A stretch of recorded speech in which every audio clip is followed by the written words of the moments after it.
If I walked into your organization today and asked you one simple question, what is your revenue cycle trying to tell you? Would you know the answer? Not your collections rate, not your days in AR, not your monthly deposits. I mean the deeper answer. What operational stories are hiding inside your numbers right now? Because most healthcare organizations still think about revenue cycle as a billing department function. Claims go out, payments come in, denials get worked, aging gets reviewed, end of story. But high-performing organizations understand something very different.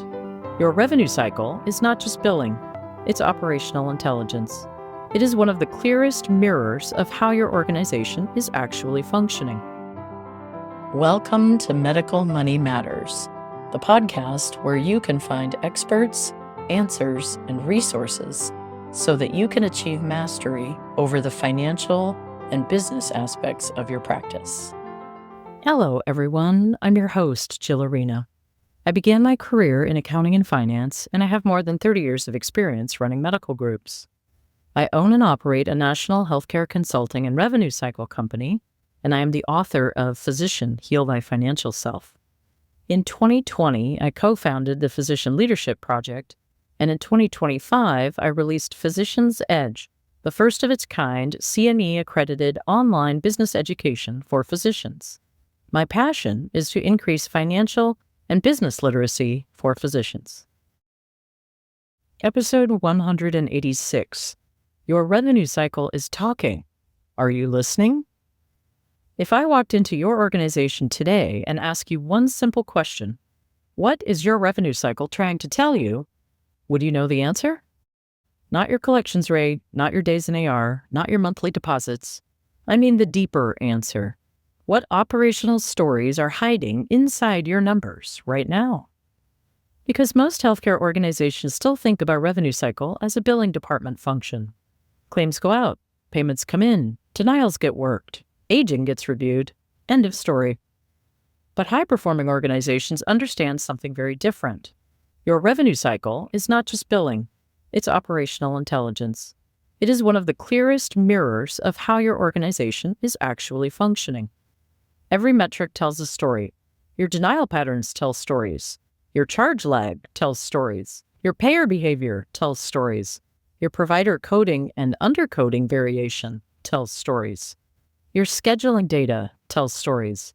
Even your unapplied credits and unpostables tell stories. And the organizations that thrive financially are usually the organizations that have learned how to listen carefully. So today I want to challenge you to think differently about your revenue cycle, not as a back office function, not as an administrative burden, but as one of the most important diagnostic tools in your entire organization. Because here's the truth. Your revenue cycle is talking to you every single day. The question is whether anyone is listening. And honestly, some of the most important questions in healthcare operations are questions very few organizations ever ask themselves. For example, when was the last time you looked at payer velocity? Not reimbursement rates, velocity. How quickly do your payers actually pay you? Which payer consistently drags out payments? Which payer creates the most friction for your staff? Which payer denies most aggressively? Which payer costs you the most in administrative labor? And perhaps the most provocative question of all, have you ever given your payers a report card? Think about that for a moment. Healthcare organizations spend enormous amounts of time trying to become, quote, good partners, quote, to insurance companies. But how often do we stop and evaluate whether those payers are actually good operational partners to us? Because reimbursement amount alone does not tell the whole story. A payer that reimburses reasonably but creates massive denial volume, endless administrative work, repeated documentation requests, slow payment cycles, and constant rework may not actually be performing well operationally. That matters because cash flow matters, administrative burden matters, staff burnout matters, operational friction matters. Not all revenue is equal if one payer pays in 2 weeks and another pays in 90 days after multiple claim reprocessing. Not all revenue is equal if one payer processes cleanly while another generates endless follow-up work.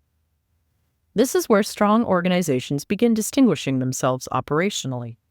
They stop looking at revenue cycle as a narrow financial process and start interpreting operational meaning underneath the numbers. Because every metric reflects behavior somewhere inside the organization. High denials may reflect workflow issues. Charge lag may reflect staffing or operational breakdowns. Coding inconsistency may reflect education gaps. Unapplied credits may reflect process instability. Enrollment delays may reflect operational bottlenecks. AR problems may reflect communication failures or staffing shortages. The numbers themselves are rarely the real problem. They are symptoms. And high-performing organizations understand that deeply. They don't just ask, what happened? They ask, why did this happen? What system produced this outcome? What operational behavior is driving this metric? That level of curiosity changes organizations. And honestly, one of the biggest mistakes healthcare leaders make is becoming overly focused on outcome metrics without understanding process metrics. A practice may say, our collections look okay, but are they okay because the system is healthy, or are they okay because staff members are manually rescuing broken workflows every single day? That's a very different situation. A healthy-looking AR does not automatically mean you have a healthy revenue cycle. Some organizations maintain decent collections performance through enormous amounts of human effort, constant rework, repeated intervention, and operational heroics behind the scenes. Eventually, that creates burnout. The billing team becomes exhausted. Front desk staff become frustrated. Providers become disconnected. Leadership becomes reactive. The machine keeps running, but only because people are compensating constantly for broken systems. That is not operational health. That is operational survival. And one of the clearest places this becomes visible is denial management. Most organizations think of denials as simply a billing issue. But denials are rarely just billing problems. Denials are operational clues.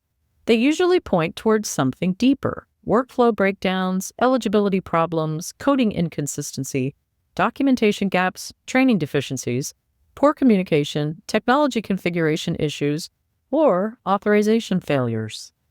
If organizations only focus on overturning denials without understanding the operational patterns underneath them, the same problems repeat endlessly. Now, here's another question almost nobody asks. How much are you spending to recover small-dollar denials?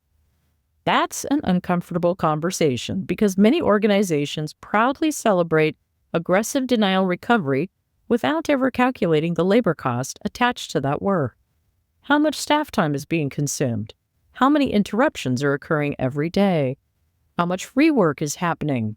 How much cognitive energy is being spent chasing claims that may have relatively low financial yield? Sometimes organizations are spending enormous operational energy recovering comparatively small dollars. That matters because administrative burden has a cost. Healthcare has become extraordinarily administratively heavy. Staff are exhausted. Revenue cycle teams are overwhelmed. Front office employees are juggling endless payer requirements. Providers are dealing with documentation complexity. Everyone feels like they are constantly working harder just to maintain stability. And in many cases, the organization has normalized that dysfunction. But high-performing organizations become curious about operational burden. They ask, what is this friction costing us? What processes are creating unnecessary work? What problems are recurring over and over? What is preventable? Often, denial data tells these stories very clearly. Are specific payers creating repeated medical policy denials? Are certain denial categories clustered around coding? Are eligibility denials increasing? Are documentation requests escalating? Are certain specialties or workflows generating more friction? Patterns matter, and strong organizations study patterns relentlessly. Now let's talk about provider data for a moment, because this is another area where revenue cycle tells incredibly important stories. You're listening to Medical Money Matters, a weekly podcast brought to you by Healthy Practices, a healthcare consulting and revenue cycle company dedicated to keeping our clients independent.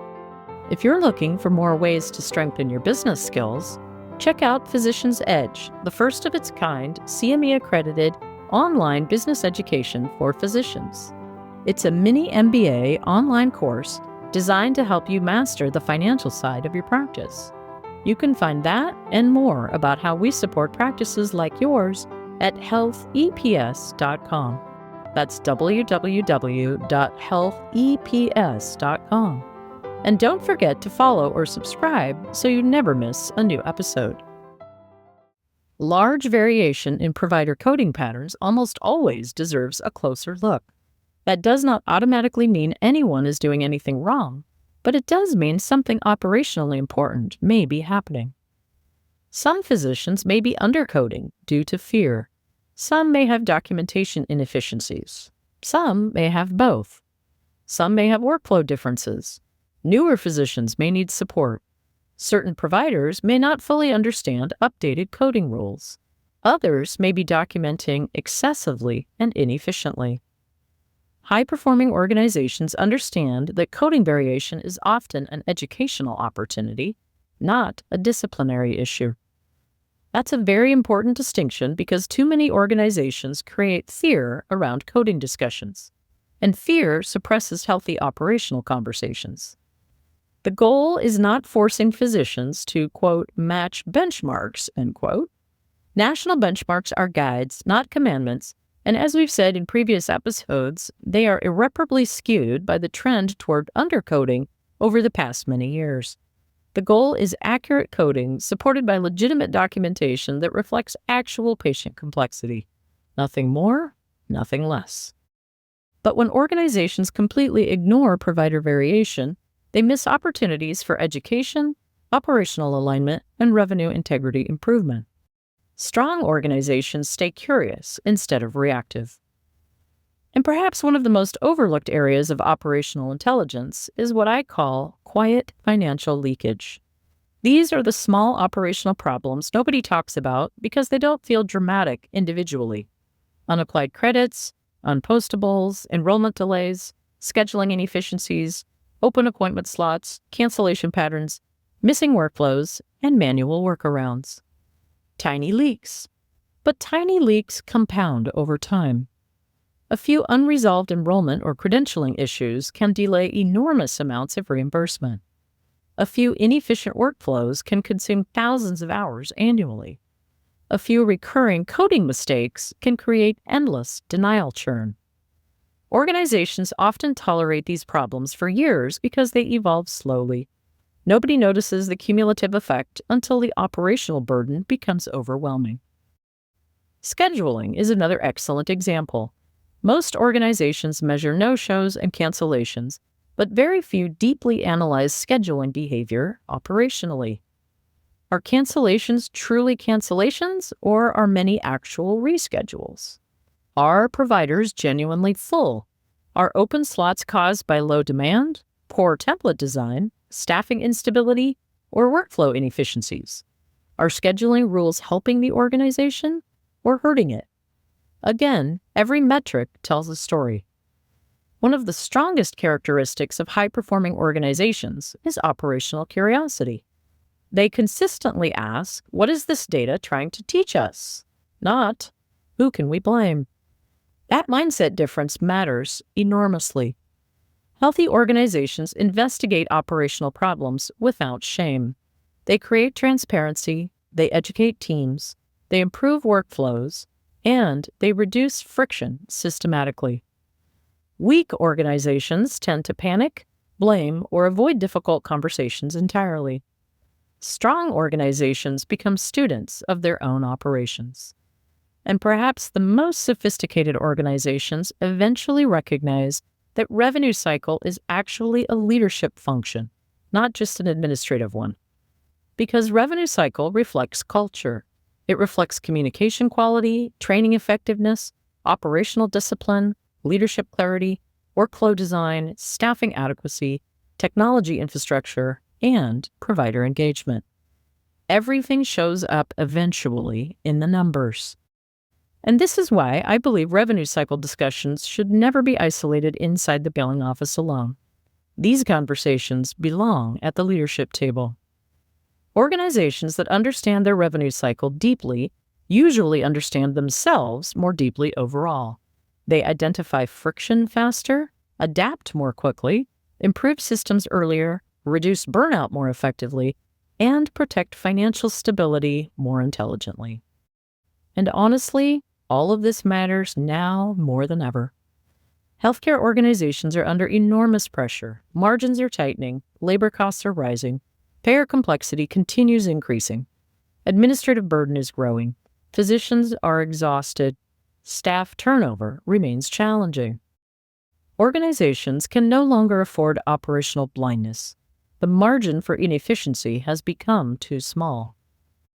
The organizations that thrive over the next decade are likely to be the ones that develop operational intelligence as a core leadership competency, not just financial reporting, but operational interpretation, followed by strategic action. Because two organizations can have similar collections performance while functioning very differently internally. One organization may be highly efficient, stable, automated, aligned, and proactive. The other may be surviving entirely through human exhaustion and constant firefighting. The numbers alone don't always tell you that. Leadership interpretation does. So as you leave today's episode, I want you to think differently about your revenue cycle, not just as a financial process, but as a conversation. Your denials are talking. Your payer behavior is talking. Your coding patterns are talking. Your scheduling data is talking. Your accounts receivable is talking. Your workflows are talking. Question is whether your organization is listening carefully enough. When was the last time you deeply evaluated payer performance, not just reimbursement, but operational behavior? When was the last time you examined the true cost of rework? Which workflows create the most friction for your staff? Which operational problems keep recurring? What patterns are hiding inside your denial data? And perhaps most importantly, what is your revenue cycle trying to tell you right now?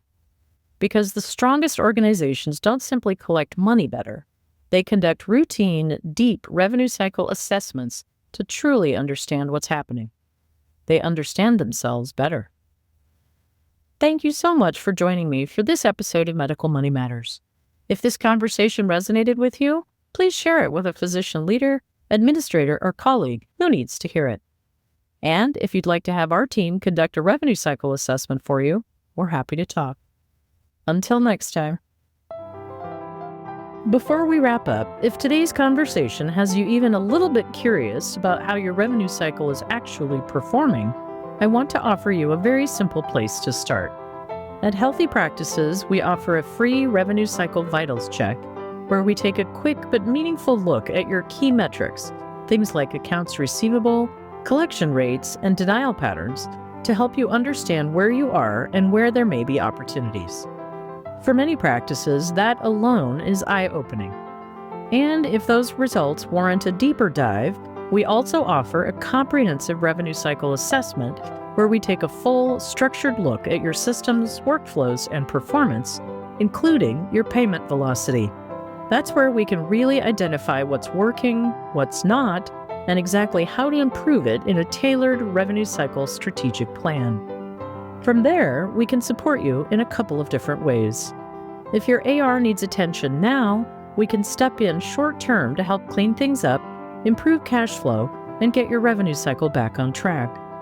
Or if you're ready for a more permanent solution, we can serve as your fully outsourced revenue cycle partner, bringing not just execution, but strategy, visibility, and accountability to the entire process. Because at the end of the day, this isn't just about billing. It's about building a system that supports a healthy, sustainable, and profitable practice. So if you're ready to take a closer look, you can find more information and request your free vitals check at healtheps.com.